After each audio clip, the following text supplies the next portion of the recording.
The David Pakman Show at davidpakman.com. Welcome to the David Pakman Show. It's our 4th of July show. Things are pretty casual in here today, Lewis, I have to say. And I want to also casually mention, because it's not big news. This is something we all could have predicted. It turns out that Republican Michele Bachmann's husband is an anti-gay bigot. You don't say. I can say that pretty casually because it's just not really a surprise. Dr. Marcus Bachmann, when we're trying to figure out where presidential candidate Representative Michele Bachmann, a Republican from Minnesota, gets her stringent anti-gay views, you don't have to look far. You can look at her husband, Dr. Marcus Bachmann. He's described himself as his wife's, quote, strategist. You may not know too much about Dr. Marcus, or the good doctor as I refer to him. He runs a Christian-based counseling center in Minnesota, and it has been rumored to offer reparative treatment for those looking to ungay themselves. And on that note, a little bit later, we'll be speaking to Ashton Elijah Pittman, who was in the room when Damon Thompson was calling in that church video we showed you last week for gay teens to out themselves. If you haven't seen that, don't worry. We'll give you the full backstory a little bit later on in the show. Back to Dr. Bachmann, though. Just last summer, Dr. Bachmann explained his position on homosexuality. And we have the audio, Lewis. He was offering theoretical advice to parents concerned that one of their own children may be gay. And as you can imagine, Lewis, that is something that for many parents is absolutely one of the worst fears they could have about anything related to their kids. Oh, yeah.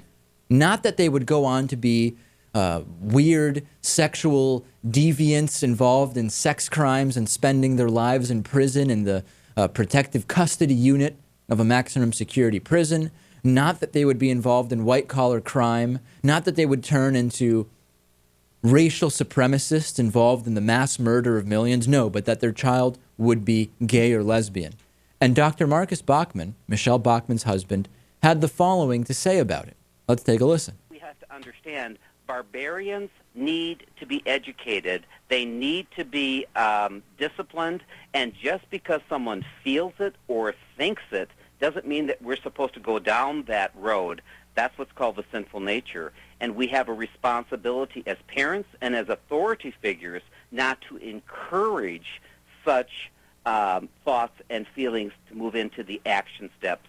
And let's face it, what's our culture? What is our public school system doing today? They are giving full, wide-open doors to children, not only giving encouragement to think it, but to actually encourage action steps. Okay, so I don't even know. We don't even have enough time, Lewis, to unwind all of that. Why is someone so uneducated talking about education? That's a really good question, because there is no... Who needs to be educated?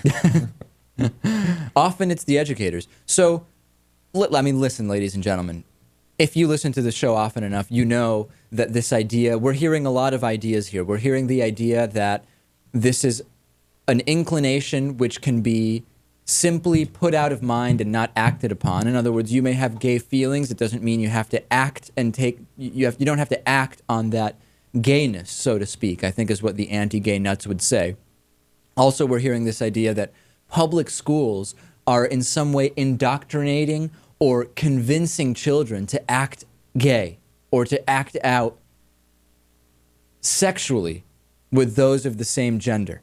And this is not new. It's just new that we're hearing it right now from the spouse of a presidential candidate. And it's disturbing. And if the mainstream media decides to report on this, I don't think you're going to hear much of this on particularly the mainstream corporate media. I would look for Michele Bachmann to say she doesn't share the exact views of her husband, and we shouldn't be judging Michele Bachmann by his words. Only we have her words and we have her actions. And we know her anti-gay agenda seems to match that of Dr. Marcus Bachmann's pretty closely, doesn't it, Lewis?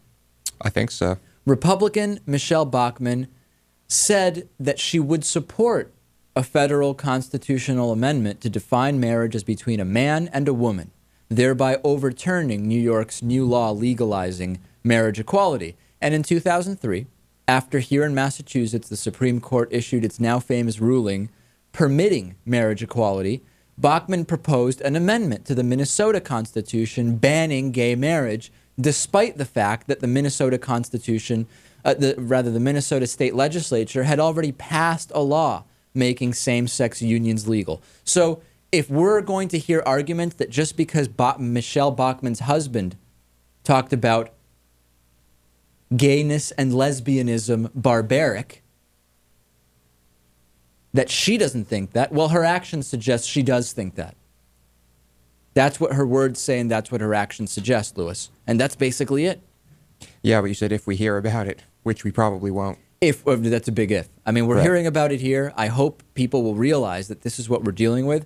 The question is, will they care? And really, if you're completely living outside of reality, where you think that Michele Bachmann is the type of person you could support to be the president of this country, Or that you think she has a chance. or that you think she has a chance, if you think either of those things, you actually probably won't care about the fact that Michele Bachmann's husband calls gays barbaric. You probably just won't care. It's sad but true. You wouldn't care if he ate babies, too. You probably wouldn't. You wouldn't care. You wouldn't care about anything that he does because you're already in the tank for Bachmann. You're invested. You're invested, and you're living in a fantasy world.